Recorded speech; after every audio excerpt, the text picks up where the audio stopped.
अखण्डमण्डलाकारं व्याप्तं येन चराचरं तत्पदं दर्शितं येन तस्मै श्रीगुरवे नमः।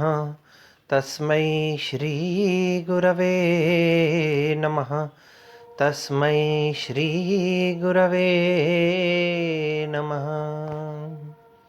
अब तक आप लोगों ने देखा महामंत्री योगेंद्रायण सन्यासी के रूप में तथा रानी वासवदत्ता आवंतिका प्रोश्रित भर्तृका के रूप में राजकुमारी वासव पद्मावती से अचानक से तपोवन में मिलते हैं। और राजा को जब योगेंद्रायण को यह पता चलता है कि यह वही पद्मावती है जिनसे हम अपने राजा का विवाह करवाना चाहते हैं, तब वे कहते हैं कि इनको देख करके मेरे मन में बड़े ही अपनत्व का भाव उत्पन्न हो रहा है।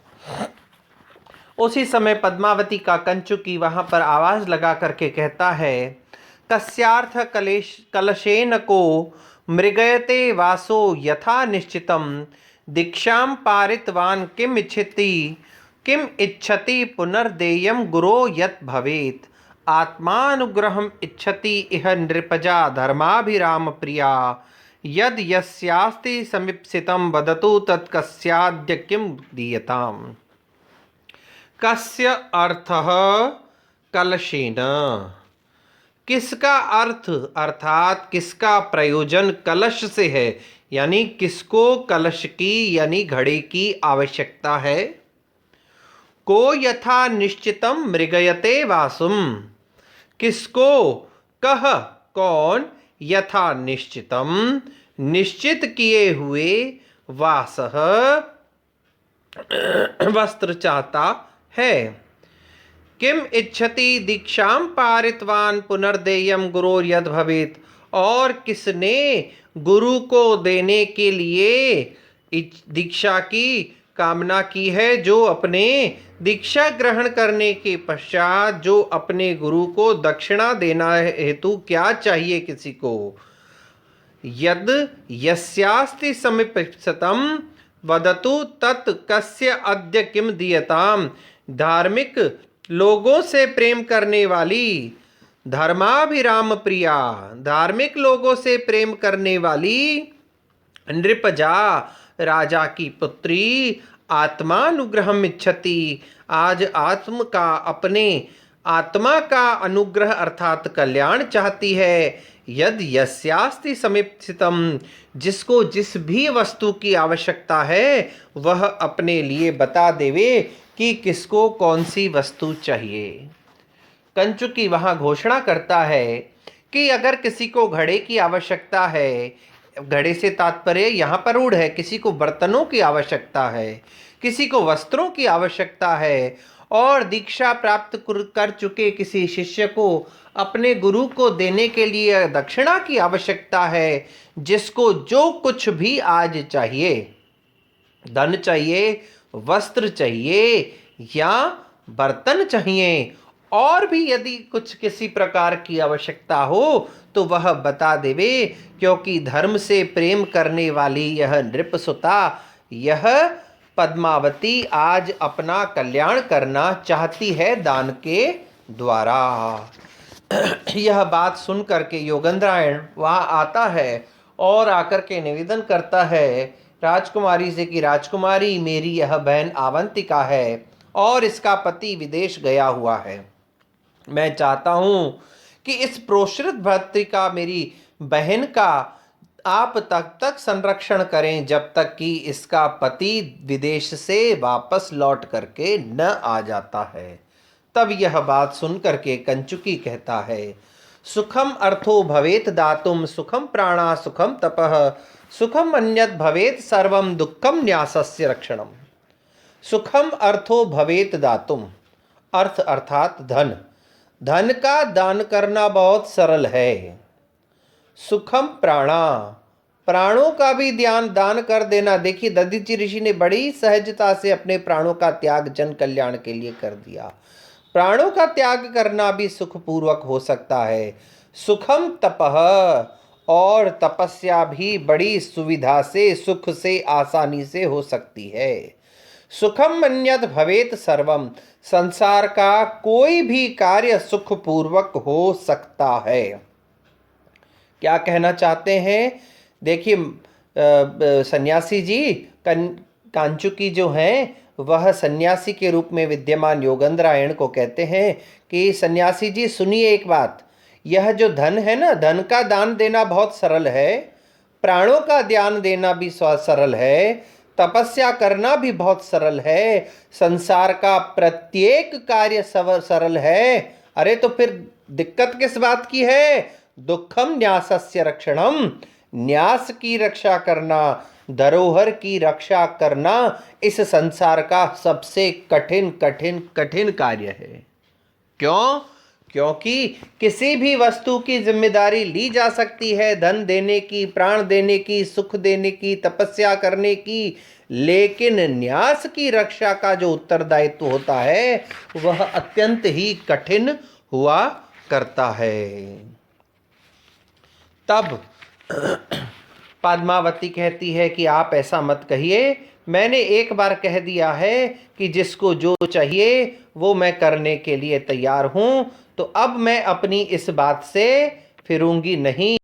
तब वह कहती है कि हाँ, मैं इस आपकी बहन की रक्षा करने के लिए समर्थ हूँ। तब योगेंद्रायण मन में विचार करता है, पद्मावती नरपते महिषी भवित्री भवित्री दृष्टा विपतिरथः यई प्रथमं प्रदिष्टा तत्प्रत्ययात् कृतमिदं न हि सिद्धवाक्यानि उत्क्रम्य गच्छति विधि सुपरीक्षितानि। जिन पुष्पक भद्र इत्यादि ज्योतिषियों ने क्या किया था? पहले ही विपति रथः दृष्टा प्रथमम प्रदिष्टा, जिन्होंने महाराज की प्रथमम विपत्ति दृष्टा, जो राजा की पहले ही विपत्ति देख चुके हैं, अर्थात जिन्होंने यह पहले ही भविष्यवाणी कर दी थी कि राजा उज्जैन का राज्य भी छिनेगा और वासवदत्ता को भी गुप्त रूप से इधर उधर भटकना पड़ेगा, उन्होंने ये भविष्यवाणी की थी। और उन्होंने ही दूसरी भविष्यवाणी की थी, पद्मावती नरपते महिषी भवित्री, और पद्मावती ही इस राजा की दूसरी पत्नी नरपते है महिषी महारानी बनेगी, यह भविष्यवाणी भी उन्होंने की थी। उन्हीं पुष्पक भद्र इत्यादि सिद्धों की बात मान करके, तत्प्रत्ययात उन ज्योतिषियों की बात मान करके ही, कृतम इदम मैंने यह दुस्साहस किया है। कौन सा दुस्साहस किया है? वासवदत्ता के साथ मिलकर के हम दोनों ने यह जो योजना बनाई है राजा को वापस राज्य दिलवाने की, उनका पद्मावती से विवाह करवाने की, और पद्मावती के भाई दर्शक की सहायता से शत्रु आरुणि पर आक्रमण करके अपना राज्य दिलवाने की हमने जो यह योजना की है, मैंने जो यह दुस्साहस किया है, और उसके पश्चात अपनी इस रानी को अपनी बहन बना करके पद्मावती के पास धरोहर के रूप में रखा है, उन्हीं की बात को मान करके, और क्योंकि कहा गया है सुपरीक्षितानि सिद्ध वाक्यानि विधि न ही उत्क्रम्य गच्छति, क्योंकि अच्छी प्रकार से सुपरीक्षितानि, अच्छी प्रकार से परीक्षित किए गए सिद्धों के वाक्यों का उत्क्रमण, अतिक्रमण तो विधि भी नहीं करती है। अर्थात विधि भी सत्पुरुषों की कही हुई, सिद्ध पुरुषों की अच्छी प्रकार से परीक्षित करके कहे हुए वचनों का उल्लंघन विधि भी नहीं करती है। अर्थात निश्चित रूप से ऐसा होगा कि हमारी राजनी जो है यह वापस अपना राज्य प्राप्त करेगी, अपने पति से मिलेगी, उदयन का विवाह होगा, और उदयन पद्मावती के भाई दर्शक की सहायता से अपने शत्रु आरुणि पर विजय प्राप्त कर लेंगे। पद्मावती नरपते महिषी भवित्री दृष्टा विपतिरथम यही प्रथमम प्रदिष्टा, जिन देवज्ञों के द्वारा, ज्योतिषियों के द्वारा राजा के ऊपर पहले ही आने वाली विपत्ति की बात को कह दिया गया था, और उन्होंने ही यह घोषणा की थी कि पद्मावती नरपते महिषी भविष्य भवित्री, यह पद्मावती ही राजा उदयन की पटरानी दूसरी रानी फिर बनेंगी। उन्हीं के वाक्यों को आधार बना करके, उन्हीं के वाक्यों पर, वचनों पर विश्वास करके मैंने यह दुस्साहस का कार्य किया है। और मैं यह जानता हूँ, अच्छी प्रकार से परीक्षण करके कहे गए सिद्ध व्यक्तियों के वाक्यों का उत्क्रमण तो विधि भी कभी भी नहीं करती है। इतना कहकर आज मैं अपनी वाणी को विराम दूंगा। कल इसके आगे की कथा को अपन फिर देखेंगे। तब तक के लिए ओम शम।